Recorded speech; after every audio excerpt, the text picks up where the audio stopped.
Oke, kita sekarang bakal masuk ke salah satu topik paling fundamental di dunia data, regresi linear. Gimana sih caranya kita mengubah data yang kelihatannya acak-acakan jadi sebuah pola yang jelas dan bisa kita pahami? Sering banget kan kita ketemu data kayak gini, entah itu di lab, hasil pengukuran, atau data dari sensor. Kumpulan titik-titik yang ya kelihatannya acak banget. Pertanyaannya, ada nggak sih hubungan tersembunyi di balik semua noise atau derau ini? Ini dia tantangan utamanya. Bikin plotnya sih gampang ya. Tapi yang susah itu gimana caranya kita menarik sebuah tren yang bermakna dari situ. Kita mau cari sinyalnya dan memisahkannya dari noise yang bikin pusing itu. Nah, disinilah kita butuh sesuatu yang lebih dari sekedar insting. Kita nggak bisa cuma narik garis lurus pakai penggaris gitu aja. Kita perlu metode yang sistematis, sebuah alat matematis buat menemukan satu garis lurus terbaik yang bisa mewakili semua titik data kita. Ini nih idenya yang keren banget. Gimana kalau kita bisa cari satu garis yang posisinya itu paling dekat sama semua titik data secara bersamaan? Bukan cuma dekat sama beberapa titik, tapi paling optimal buat semuanya. Mungkin nggak ya? Tentu aja mungkin. Nah, alat buat melakukan itu namanya regresi linear. Dan metode yang paling populer buat ini adalah metode kuadrat terkecil atau least squares. Yuk kita bedah cara kerjanya. Oke, definisinya kedengeran agak teknis ya, meminimalkan jumlah kuadrat dari residu. Tapi intinya tuh simple banget. Coba bayangin jarak vertikal dari setiap titik data ke garis lurus kita. Nah, residu itu ya jarak itu.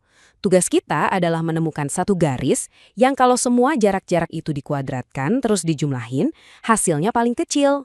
Nah, lihat gambar ini deh. Ini visualisasi yang pas banget. Garis-garis putus-putus vertikal itu adalah residu atau galatnya. Algoritma least squares ini secara matematis akan mencoba semua kemungkinan kemiringan dan posisi garis sampai menemukan satu garis di mana total kuadrat dari panjang semua garis putus-putus itu jadi yang paling-paling kecil, benar-benar minimum. Dan ini bukan cuma konsep abstrak di buku matematika loh, ini kepake banget di dunia nyata, terutama di bidang teknik. Misalnya di teknik elektro, buat cari hubungan antara suhu sama resistansi di termistor, atau buat nentuin nilai kapasitor di rangkaian RC dari data tegangan. Di ilmu material juga, buat modelin hubungan tegangan dan regangan, bahkan di fisika buat peluruhan radioaktif. Jadi ini alat kerja sehari-hari. Oke, teorinya udah dapat. Sekarang gimana cara kita ngeeksekusi ini di dunia nyata? Kita pindah ke MATLAB yuk buat lihat gimana teori ini bisa jadi kode yang praktis. Lihat deh perbandingan ini, keren banget kan? Di sebelah kiri itu cara manualnya. Kita harus bikin loop, ngitung sum X, sum Y, sum X kuadrat, sum XY. Wah, lumayan panjang dan rawan salah ketik. Nah, lihat yang di kanan, cuma satu baris. A sama dengan polyfit, X, Y, 1. Selesai. Inilah kekuatan tool modern. Jadi fungsi polyfit di MATLAB ini benar-benar jalan pintas para profesional. Semua perhitungan rumit yang kita lihat di cara manual tadi, itu semua udah diurusin sama dia di balik layar. Kita tinggal masukin data X, data Y, dan bilang kita mau model polinomial derajat 1, alias garis lurus. Oke, kita udah berhasil nih bikin modelnya pakai polyfit, garisnya udah dapat. Tapi, tunggu dulu. Perjalanan kita belum selesai. Justru sekarang masuk ke bagian yang paling krusial buat seorang insinyur atau ilmuwan. Evaluasi. Pertanyaannya, seberapa bagus sih model kita ini? Bisa dipercaya nggak? Ada satu metrik yang populer banget buat nilai rapor pertama model kita, yaitu R kuadrat atau R squared. Gampangnya R kuadrat ini ngasih tahu kita berapa persen sih variasi data Y yang bisa dijelaskan oleh model garis lurus kita. Makin dekat ke angka 1 atau 100%, artinya model kita makin pas sama data. Misalnya, kita dapat nilai R kuadrat 0,992.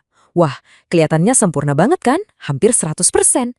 Tapi, disinilah kita harus hati-hati. Terlihat bagus di atas kertas, bukan berarti modelnya beneran bagus. Mengandalkan satu angka ini aja bisa jadi jebakan. Nah, ini pertanyaan pentingnya. Kenapa kita nggak bisa percaya gitu aja sama R kuadrat yang tinggi? Emangnya apa sih yang bisa disembunyiin sama satu angka doang? Jawabannya ada di plot residu. Ini adalah tes diagnostik yang sebenarnya, the real test. Plot ini nunjukin galat atau error di setiap titik data. Apa yang kita harapkan? Sebaran titik yang benar-benar acak. Nggak ada polanya sama sekali kayak di plot A. Kalau kamu malah lihat ada pola, misalnya melengkung atau makin lebar kayak corong, itu lampu merah. Artinya, model garis lurus kita sebenarnya nggak cocok buat data itu. Jadi, ini dia rangkuman langkah-langkahnya. 1. Hitung garis terbaiknya, pakai polyfit misalnya.